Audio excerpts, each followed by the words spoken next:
My girlfriend wants to break 4 years relationship for a situationship. Today was supposed to be the day.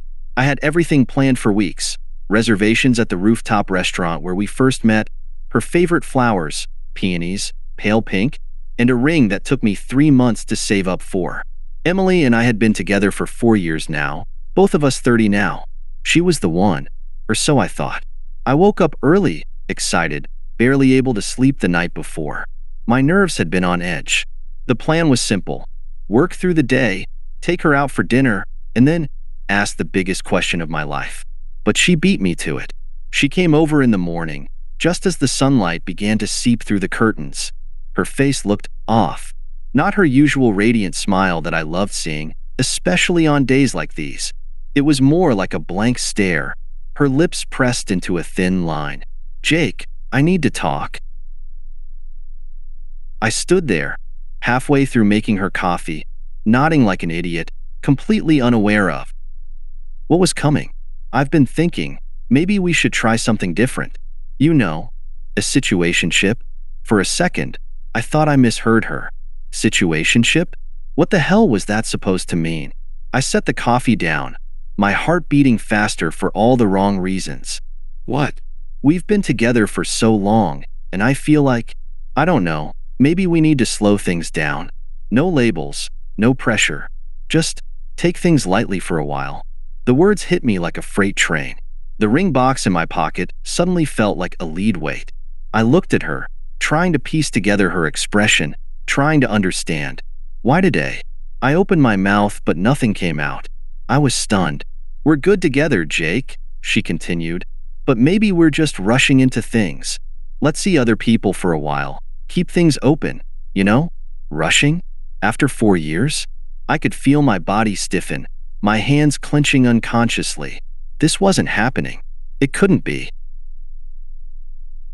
"I need some time," was all I could muster, my voice flat, devoid of any emotion. I didn't want to say anything I'd regret, but inside I was torn apart. This wasn't how today was supposed to go. Emily looked relieved. Relieved. That part stung the most. "Take all the time you need," she said, leaning in to kiss my cheek. Like this was some casual conversation about where to go for lunch, not a bombshell that had just turned my world upside down. She left shortly after, and I stood there in the kitchen, the coffee growing cold, the morning feeling like a cruel joke. Once she was gone, I sank into the nearest chair, staring at nothing. The excitement I had felt just hours ago was gone, replaced by a numb, hollow feeling in my chest. I pulled out my phone and stared at the messages from the venue, the florists, the photographer, everyone who was in on the plan. One by one, I started typing. "Hey, something's come up. We need to cancel tonight." I hit send, over and over, each message feeling like another dagger to my gut. The ring. I had to get rid of it. I couldn't look at it. I took it out of my pocket and placed it in the drawer of my desk, sliding it shut as if that could somehow erase what had happened this morning. It didn't. I spent the rest of the day in a fog. Part of me wanted to call her, to ask her why. But another part of me, I just couldn't. I wasn't ready to hear her reasons, not yet. I tried to convince myself that maybe this was just a phase. Maybe she was confused. But deep down, I knew better. You don't ask someone for a situationship when you're in love. By the time evening came, I found myself sitting alone, staring at the empty spot where I had planned to take her. The next few days were a blur. I couldn't stop thinking about it. Why Emily had dropped this on me out of nowhere. I hadn't seen it coming at all. For years together, everything going great, or so I thought. My mind kept looping back to that morning, replaying the conversation in bits and pieces. Why the hell did she want a situationship now? I needed answers. But I didn't know how to ask her without sounding desperate. So, I did what anyone would do. I called the guys. By Thursday, we were sitting at a bar, beers in hand. My best friend Tom was the first to speak up. "She's probably scared, man." For years? Maybe the thought of commitment freaked her out. Tom, 31, married with a kid, liked to think he was the relationship expert in the group. But this felt off. It wasn't fear. It was something else. Dan, The single guy in the group leaned in, or maybe she's seeing someone else. You ever thought about that? I hadn't, but the way Dan said it, with that casual smirk on his face, made my stomach tighten. No, I said, shaking my head. Emily isn't like that. How do you know? Pressed. She drops the situationship thing out of nowhere? Sounds shady to me. I didn't want to believe it, but now that the idea was planted, I couldn't shake it. What if Dan was right? Tom took a sip of his beer, shrugging. You could, follow her. See if she's acting weird. I mean, if you really want to know. I paused. The thought hadn't crossed my mind. Was I really that guy? The kind who follows his girlfriend to see if she's cheating? But my curiosity was eating me alive. I had to know. The next day, I found myself parked down the street from Emily's apartment. Tom was in the passenger seat, trying to act casual, while Dan sat in the back, munching on chips like this was some kind of spy movie.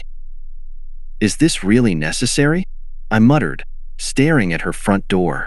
You want answers or not? Dan replied between crunches. After what felt like an hour, Emily finally came out. She looked normal, not like someone hiding a secret, but something still felt off. She was on her phone, smiling, talking to someone. Not me. Follow her, Tom whispered. So, I did. We trailed her through the city, keeping a safe distance, staying just out of sight. She didn't notice. She stopped at a coffee shop, sat down with her latte, and waited. She's meeting someone, Dan said, leaning forward. I felt a knot in my stomach. Who was she meeting? We watched as a guy showed up. Tall, well-dressed, definitely not someone I recognized. He sat across from her, and they started talking. Too close. Too friendly. My chest tightened. Dan nudged me. Told you, man. She's got a side piece. I wanted to punch him, but I couldn't look away. They talked for a while, laughing. Then she handed him a folder, something small but important enough for him to glance through it carefully. It didn't look romantic, but they were clearly close. Closer than I'd seen her with anyone else. What the hell is that? I whispered. Tom squinted. Could be work-related. Could be something else. I didn't know what to think anymore. But it wasn't good. That much I knew. We followed her back home afterward. No more mysterious guy in sight. But the damage was done. I couldn't get the image of them laughing together out of my head. The next morning, I met up with Tom and Dan again. This time, we were sitting in my living room, going over what we had seen like detectives working a case. She's definitely hiding something, Tom said, rubbing his chin. That guy. There's no way it's just work. Not with the way they were acting. Dan leaned back in his chair. Could be she's keeping her options open. Maybe this situationship thing is her way of not committing to anyone. I hated the way that sounded. It made sense, but I hated it. Emily was always so straightforward, always honest. But this? It didn't feel like her. Have you talked to her? Tom asked. You need to bring this up. You can't just sit around guessing. I hadn't. I didn't know how to start that conversation. How do you ask your girlfriend if she's seeing someone else? I will, I said, even though I wasn't sure if I meant it. Tom clapped me on the shoulder. Just do it soon. You don't want to drag this out. He was right. The longer I waited, the worse it got. But every time I thought about confronting her, the words got stuck in my throat. What if she was already halfway out the door? What if I was just wasting my time trying to figure this out? I stared at the ring again that night, still hidden in the drawer. It felt like a distant memory now. Like something from another life. The excitement, the hope, it was all gone, replaced by doubt, confusion, and a sinking feeling in my gut. Something had changed between us, and I needed to know what, but I wasn't sure I wanted to hear the answer. A few days later, I finally worked up the nerve. I called Emily, asked if we could talk. Yeah, sure, she said, her voice casual. Too casual. Like everything was normal. But nothing was normal anymore. When I met her, the conversation was awkward. She seemed distracted, like her mind was somewhere else. I brought up the situationship thing, tried to get her to explain it better. She didn't say much, just that she needed space, and that she wasn't sure where we were heading. I brought up the guy at the coffee shop, and for a second, her face shifted, but she brushed it off, said he was just an old friend. Nothing more. I didn't believe her. Not fully. But what was I supposed to say? I couldn't prove anything. I couldn't accuse her without sounding paranoid. We left things unresolved. No answers, no clarity, just more confusion. I got back in my car, and as I drove away, it hit me. I couldn't keep doing this. This wasn't the relationship I wanted. It wasn't the future I'd planned for. And it sure as hell wasn't what I deserved. The weeks after that conversation felt like an endless loop of nothing. I didn't bring up the situationship again, and neither did Emily. We just existed in this weird limbo, where things looked normal on the outside but felt empty underneath. We stopped spending time together like we used to, and even when we did, the silence between us said more than our words ever could. I was stuck. I didn't know whether to hold on or let go. Part of me wanted to fight for her, for us, but the other part, the one I couldn't ignore, felt like we had already crossed a line that we couldn't step back from. Then came the turning point. One Friday night, I was hanging out with Tom and Dan again. We were playing cards, just trying to keep things light, but I couldn't focus. My mind kept drifting back to Emily, to that guy in the coffee shop, to everything that was still left unsaid. The guilt of not addressing it was weighing on me. Finally, Tom put down his cards and looked at me. "Jake, man, you gotta decide. You either confront her, or you walk. You can't keep living like this. It's eating you alive." Dan, for once, didn't crack a joke. He just nodded. "It's true. This isn't fair to you." I sighed, running my hand through my hair. "I know, but I don't know. I don't want to accuse her of something if it's not true, but I also can't pretend like nothing's wrong." Tom leaned forward. "Look, I get that. But, dude, she's the one who brought up the situationship. That's not a normal move. You don't do that after 4 years unless something's going on. Maybe she doesn't even know what she wants, but you gotta protect yourself." I stared at the cards in my hand, feeling the weight of his words. He was right. As much as I wanted things to go back to how they were, they wouldn't. And maybe they couldn't. That night, I made up my mind. I couldn't keep holding on to a relationship that was already slipping away. I wasn't going to wait around for her to decide what she wanted. I had to take control of my life again. The next morning, I asked Emily to meet me at a cafe. Not the same one where I'd seen her with the other guy. Someplace neutral. I needed space to clear my head. I wasn't going to let myself get dragged into an emotional roller coaster again.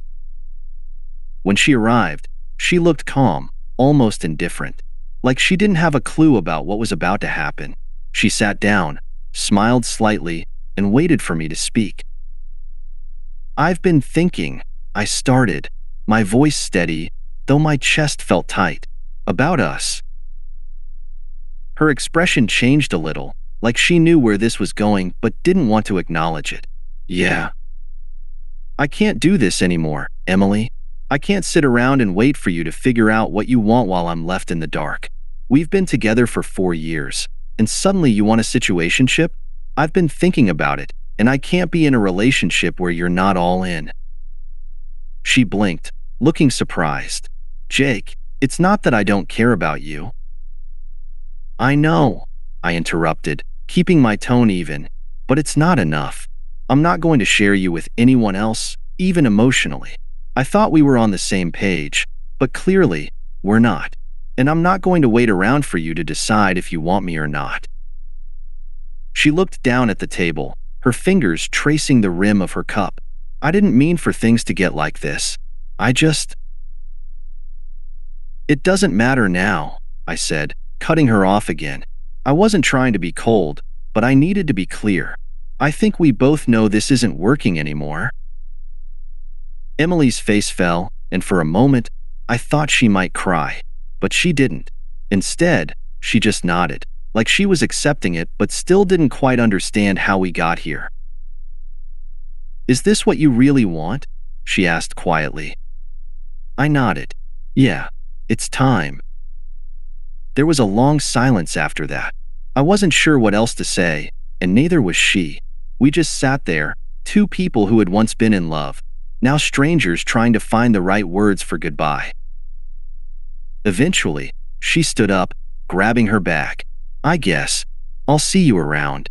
I nodded again, my heart heavy but my mind clear. Take care, Emily. She walked away, and I watched her go, feeling a strange mix of relief and sadness. It was over. 4 years, done. Just like that. A week passed. I was still processing everything, trying to figure out how to move forward. It wasn't easy, but I felt like I had made the right call. I was done with the uncertainty, done with the confusion. I was finally starting to feel like myself again. That's when it happened. I was at Tom's place, helping him move some furniture around when my phone buzzed. It was a text from Emily. Can we talk? I need to see you. I stared at the screen, not sure what to think. Part of me wanted to ignore it, to just let it go. But another part of me, the part that still cared, wondered what she had to say. Jake? Tom called from the other room. You good? I pocketed the phone. Yeah, just give me a minute. I stepped outside, dialing her number. She picked up after the second ring. Hey, I said, trying to sound neutral. Jake, she replied, her voice soft. I need to talk to you about everything. I could hear the emotion in her voice, the kind she hadn't shown when we broke up. Something had shifted. What's going on? I asked, unsure if I really wanted to know. There was a pause on the other end. Then she spoke. Tom told me about the proposal. My heart sank. I closed my eyes, leaning against the wall. Of course, Tom had let it slip.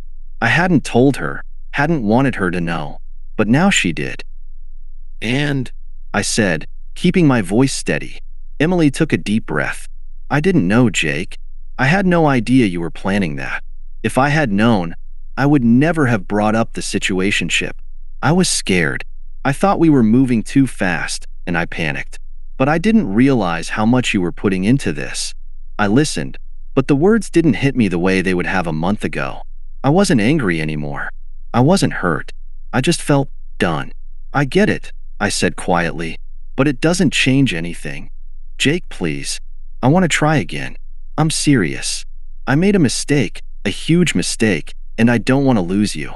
There it was, the thing I had been waiting to hear for weeks, the thing I had hoped for when I was still holding on. But now, it was too late. I can't, Emily, I said, my voice firm. I wanted to propose to you because I thought we were on the same page. But you asked for a situationship.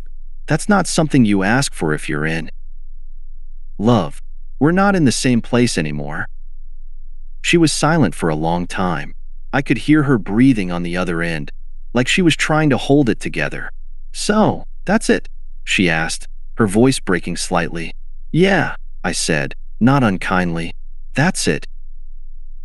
After the call, I stood there for a moment, letting the reality sink in. The relief I had felt before was back, stronger this time.